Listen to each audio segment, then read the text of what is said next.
करता हूं वो कह रहा हूं, देश का सौभाग्य है कि आज प्रधानमंत्री नरेंद्र मोदी है। अद्भुत व्यक्तित्व है ये, सच में ये साधारण मानव नहीं है। महर्षि अरविंद ने कहा था सुपर ह्यूमन, अति मानव। एक कल्पना उन्होंने की थी कि मनुष्य सुपर ह्यूमन बन सकता है। नरेंद्र मोदी सुपर ह्यूमन है, मैन ऑफ आइडियाज। और स्वामी विवेकानंद जो कहते थे कि तुम अनंत शक्तियों के भंडार हो, मैं नरेंद्र मोदी जी में देखता हूं वो ईश्वर के अंश है और अनंत शक्तियों के भंडार है। एक आदमी इतना काम कैसे कर सकता है? इसके पहले भी कांग्रेस ने बरसों तक सरकार चलाई। क्या कभी देश में 10 दिशाओं में ऐसे विकास के काम हुए, जनता के कल्याण की योजनाएं बनी? मैं तो बहुत वर्षों से मुख्यमंत्री हूं, चौथी बार मुख्यमंत्री हो गया हूं। मैं जब पहले विदेश जाता था, तब जब कांग्रेस की सरकार हुआ करती थी, तो जब हम कहते थे इंडिया से आए हैं, तो लोग मुंह फेर लेते थे। मान नहीं था, सम्मान नहीं था, स्वाभिमान की दृष्टि से नहीं देखते थे। और भारत की चर्चा होती थी तो करप्शन के मामले में भारत की चर्चा होती थी। चारों तरफ भ्रष्टाचार का राज, यह भारत की छवि थी। लेकिन इसके बाद जब 2014 में मोदी जी प्रधानमंत्री बने और मैं दुनिया के जिस भी देश में गया तो चारों तरफ से एक ही आवाज आती थी, मोदी मोदी मोदी मोदी। भारत का मान सम्मान और स्वाभिमान पूरी दुनिया में बढ़ाया तो नरेंद्र मोदी जी ने, सचमुच में गर्व होता है। भारत का प्रधानमंत्री आज दुनिया का नेतृत्व कर रहा है। हम नहीं कहते, जमाना कहता है। ब्रिटेन के प्राइम मिनिस्टर कहते हैं, ब्रिटेन के प्राइम मिनिस्टर ने कहा, one sun, one world, one grid and one Narendra Modi. और यह प्रशंसा केवल नरेंद्र मोदी की नहीं है, यह प्रशंसा 130 करोड़ भारतवासियों की है। आज देश कहां से कहां पहुंच गया। ये जो गोवा में इंफ्रास्ट्रक्चर का विकास आप देख रहे हैं, चारों तरफ की कनेक्टिविटी आप देख रहे हैं, rail connectivity, air connectivity, road connectivity, port, highway, airport. अब गोवा में 3000 करोड़ का एयरपोर्ट आकार ले रहा है, 3000 करोड़ का। अकेला ज्वारी ब्रिज अपने आप में एक आश्चर्य है, अपने आप में एक आश्चर्य है। क्या कोई सोचता था कि कांग्रेस की सरकार इतना काम कर पाती? इन सारे कामों को दिशा देने का काम किया है तो प्रधानमंत्री नरेंद्र मोदी जी ने और श्री नितिन गडकरी जी ने। कल्पनाशील मस्तिष्क के वो धनी है, इसलिए देश का विकास हो रहा है। मेरी बहनें इतनी बड़ी संख्या में बैठी है। हर गरीब की चिंता नरेंद्र मोदी और भारतीय जनता पार्टी की सरकार ने किया है। गरीब को क्या चाहिए? रोटी, कपड़ा, मकान, पढ़ाई, दवाई, रोजगार का इंतजाम। मैं कहता हूं मेरी अपनी बहनों से, गरीब को सस्ता राशन, और जब से कोविड आया फ्री में राशन। कोई सोचता था क्या एक दिन की मजदूरी में महीने भर का राशन आ जाए? इसलिए गरीब कल्याण योजना चलाई तो भारतीय जनता पार्टी की सरकार ने चलाई, प्रधानमंत्री नरेंद्र मोदी जी ने चलाई। हर एक को घर, आज फिर बजट आया है, 40,000 करोड़ रुपया से 80 लाख गरीबों के घर बनाए जाएंगे। मेरी बहनों और भाइयों, 80 लाख गरीबों के घर बनाए जाएंगे। और जो अभी आप बता रहे थे, शायद सूद जी ने बताया कि जो अनऑथराइज्ड जो मकान थे, कॉलोनीज थी या प्लाट्स थे, उनको रेगुलराइज भी हम करेंगे। जिसके पास जमीन नहीं होगी रहने की, उसका इंतजाम भी, और उस पर शानदार मकान बना के देने का भी काम करेंगे। उजला रसोई गैस कनेक्शन, हर जल में टैप वाटर, पाइपलाइन बिछा के, टोटी वाला नल लगा के पीने का पानी। अगर मैं केंद्र सरकार की उपलब्धियों का बखान करूं तो घंटों लग जाएगा। जनता की जिंदगी बदल दी है, भारतीय जनता पार्टी की सरकार ने जिंदगी बदल दी है। और जैसे हमारे आदरणीय मोविन जी कह रहे थे, एक के बाद एक काम गिना रहे थे, सड़कों की व्यवस्था, पीने का पानी, बिजली का इंतजाम, और पार्क तो ऐसा बनाया कि पूरे गोवा वाले उसी पार्क में आते हैं। अगर काम करने वाला कोई प्रतिनिधि मिल जाता है तो सच में विकास के कामों को 4 चांद लग जाते हैं। तेजी से अपना देश बढ़ रहा है, अपना प्रदेश बढ़ रहा है। लेकिन आज मैं प्रणाम मनोहर पर्रिकर जी को भी करना चाहूंगा। मेरे मित्र थे, हम लोग साथ में मुख्यमंत्री रहे, पार्लियामेंट में भी वो बाद में गए और रक्षा मंत्री भी बने। सचमुच में गोल्डन गोवा की नींव रखने का काम किया तो स्वर्गीय मनोहर पर्रिकर जी ने किया। अद्भुत नेता, गोवा के मिस्टर क्लीन मनोहर पर्रिकर जब तक सांस चली गोवा के विकास के लिए लगे रहे काम में, अंतिम सांस तक गोवा के लिए लड़ते रहे। और गोवा का जो वर्तमान स्वरूप देखने को मिल रहा है उसका बहुत बड़ा श्रेय जाता है तो स्वर्गीय श्री मनोहर पर्रिकर को जाता है। Golden Goa, golden Goa. और आज उस गोल्डन गोवा के काम को बढ़ाने का काम सामंत जी कर रहे हैं, हमारे यंग और डायनेमिक चीफ मिनिस्टर प्रमोद। सचमुच में मेरा छोटा भाई है, एक तरह से उम्र में हमसे छोटे हैं, लेकिन यंग और डायनेमिक। और आज मैं कह रहा हूं गोल्डन गोवा भारतीय जनता पार्टी का संकल्प है। और गोल्डन का गोवा का मतलब तो मैंने समझा दिया। गोल्डन का मतलब भी आप सुन लो, जी से ग्रोथ, लगातार ग्रोथ बढ़ती रहेगी, प्रगति के पथ पर अग्रसर रहेगा हमारा गोवा। ओ से अपॉर्चुनिटीज, संभावनाओं से भरा हुआ गोवा, इसकी सारी संभावनाओं का दोहन करेंगे, ये मैं आपको वचन देता हूं। मैं भारतीय जनता पार्टी के जो केंद्रीय पार्लियामेंट्री बोर्ड है उसका भी सदस्य हूं। मेरे नेता अमित शाह जी यहां बात बोल के गए परसों, मैं आज फिर दोहरा रहा हूं। माइनिंग का काम जो लूट शुरू करी थी कांग्रेस के लोगों ने, अवैध माइनिंग, इलीगल माइनिंग जो की थी, उसके कारण माइनिंग पर रोक लग गई थी। लेकिन सुप्रीम कोर्ट की गाइडलाइनों का पालन करके 6 महीने के अंदर अंदर हम लीगल माइनिंग प्रारंभ करवा के गोवा के विकास को गति देंगे और रोजगार के नए अवसरों का सृजन करके बताएंगे। जो अपॉर्चुनिटीज हैं उन सबका दोहन करेगी भारतीय जनता पार्टी की सरकार। एल से लॉफुलनेस, कानून और व्यवस्था का राज। जब कांग्रेस आती है तो करप्शन आता है, जब कांग्रेस आती है तो क्राइम आता है। मुझे कहते हुए गर्व है, प्रमोद सावंत के राज में कानून और व्यवस्था की स्थिति बहुत बेहतर हुई है। डी से डेवलपमेंट, लगातार विकास, और जो हमने कल्पना की है गोवा के विकास की, उसको हम पूरा करेंगे। ई से इफिशिएंट, सक्षम गोवा, और एन से न्यूनेस, नयापन, और तेजी से आगे बढ़ के। ये डबल इंजन की सरकार है।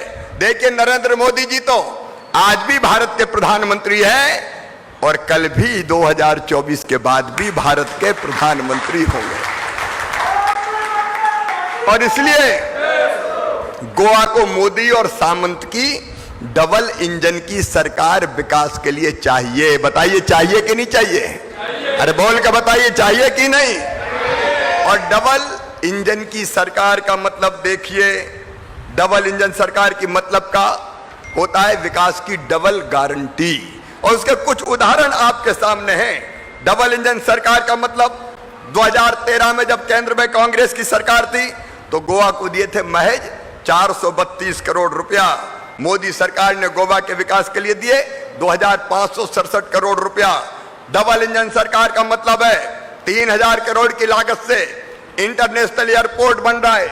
डबल इंजन सरकार का मतलब 2700 करोड़ रुपए की लागत से न्यू ज्वारी ब्रिज बन रहा है। डबल इंजन सरकार का मतलब है 550 करोड़ रुपए की लागत से अटल सेतु का निर्माण हो रहा है।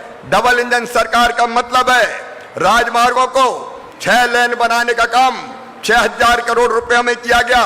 डबल इंजन सरकार का मतलब है 49 इंडस्ट्रीज को एक साथ जोड़ते हुए विश्व स्तरीय पोर्ट मैन्युफैक्चरिंग इकोसिस्टम बनाया जा रहा है और साथ में एक समुद्री क्लस्टर भी बनाया जा रहा है।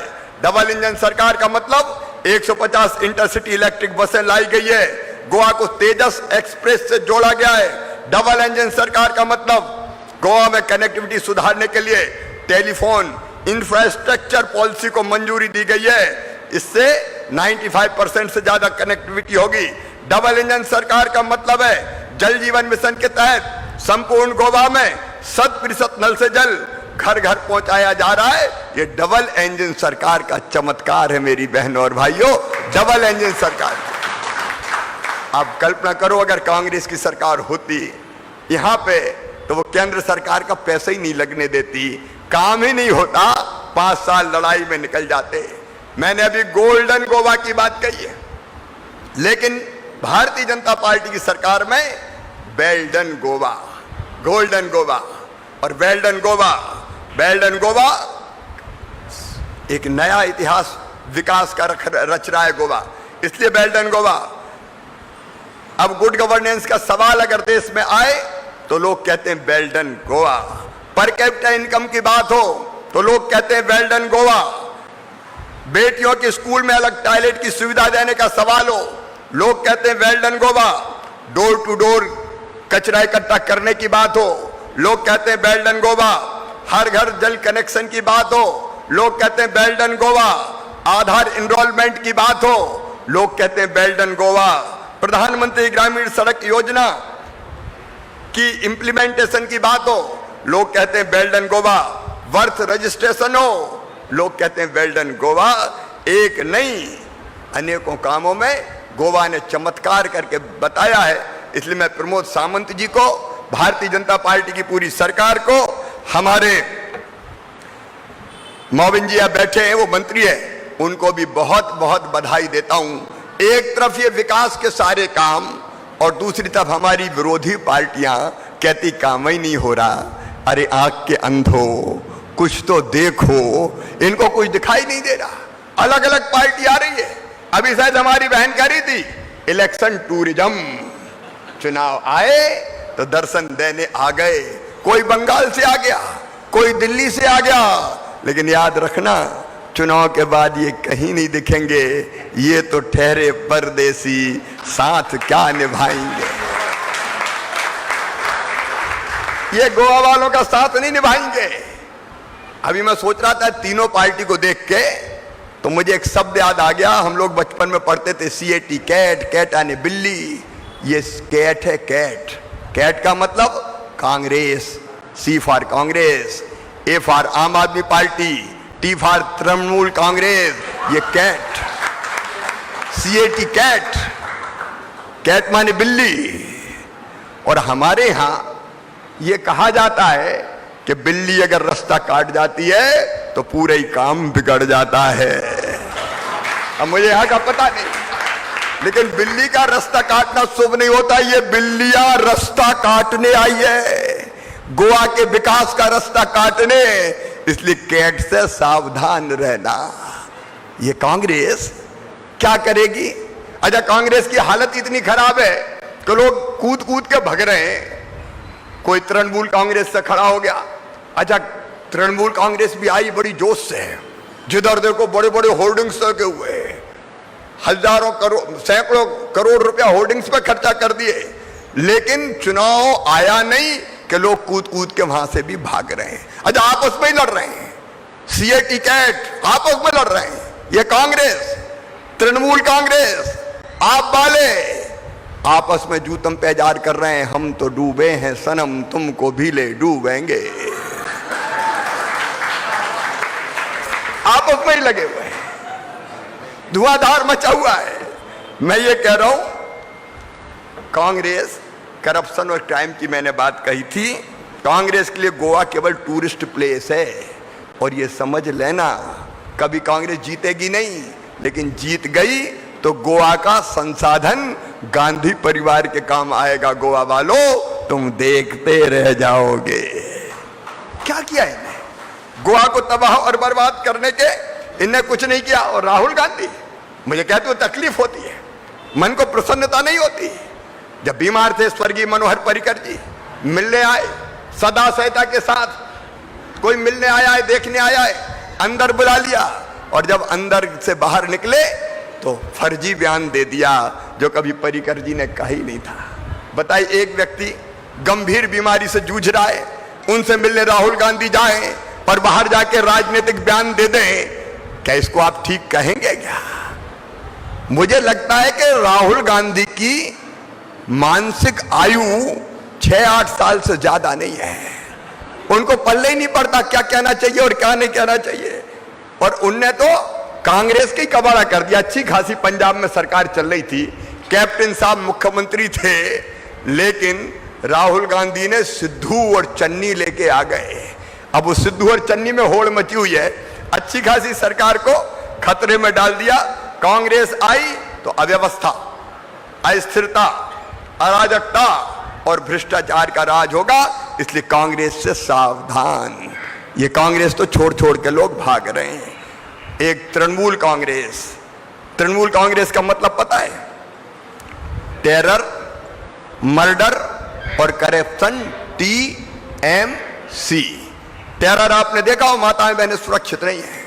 रोज राजनीतिक प्रतिद्वंदी के मर्डर होते हैं, तोलाबाजी टैक्स वहां लगता है। ये बंगाल को नहीं संभाल पाई दीदी, तो तू गोवा का कहां से भला करेगी। ये TMC से भी सावधान रहने की जरूरत है। और आम आदमी पार्टी के केजरीवाल रोज नए नए सपने दिखा रहे हैं। ये मारी जैसे स्वर्ण मृग है, ये समझ लेना। दिखने में बहुत भव्य दिखते हैं दूर से, लेकिन पास अगर जाओगे तो ये धोखा देके सीता के हरण की तरह गोवा की संपत्ति हर के ले जाएंगे, कभी गोवा के काम नहीं आएंगे। बड़े बड़े वादे कर रहे हैं, हम ये दे देंगे, हम वो दे देंगे। मैंने देखा कि ये केजरीवाल जी पता नहीं कितनी नौकरी, सबको रोजगार। दिल्ली में कुल 406 नौकरी मिली, पूछ लेना केजरीवाल से। दिल्ली में दे नहीं पाए। यहां तुम बात कर रहे हो युवाओं को 3000 बेरोजगारी भत्ता, दिल्ली में दिया क्या केजरीवाल? वहां तो तुम मुख्यमंत्री हो, जनता को मूर्ख समझते हो, जनता को बेवकूफ बनाते हो। बहनों को भत्ता देंगे, भत्ता दिल्ली में दिया है क्या तुमने? एक पैमाने पे खरे उतर जाएं। आपसे मैं कहना चाहता हूं मेरी बहनों, जो TMC कह रही है, पूछ लो पश्चिम बंगाल ने किया है क्या? वो नहीं किया। जो केजरीवाल कह रहा है, दिल्ली में कभी दिया है क्या? नहीं दिया। तो ना केजरीवाल, ना दीदी और ना राहुल भैया, अपने सबसे अच्छे हैं नरेंद्र मोदी जी, सामंत जी, भारतीय जनता पार्टी की सरकार। और इसलिए कांग्रेस आएगी, करप्शन आएगा, TMC आएगी, हिंसा गुंडागर्दी आएगी, आम आदमी आएगी, धोखा देके चली जाएगी। इसलिए इनसे बचिए।